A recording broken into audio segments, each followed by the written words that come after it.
বন্ধুরা, আজকে আমি এমন একটা জায়গায় দাঁড়িয়ে আছি যেটা ঢাকা শহর থেকে খুবই কাছে। এটা তুরাগ নদী। এই যে ছোট ছোট নৌকাগুলা নদীতে চলে, ভীষণ সুন্দর।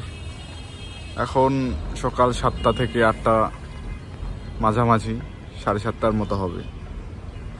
এই সময়টাতে মানুষ কাজে যাচ্ছে, কেউ ফিরছে।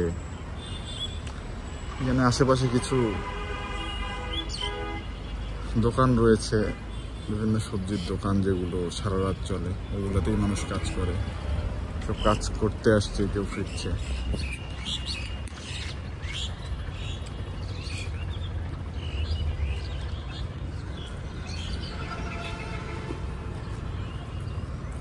এই নদীর ধার দিয়ে দিয়ে অনেকগুলো এরকম ওয়াকিং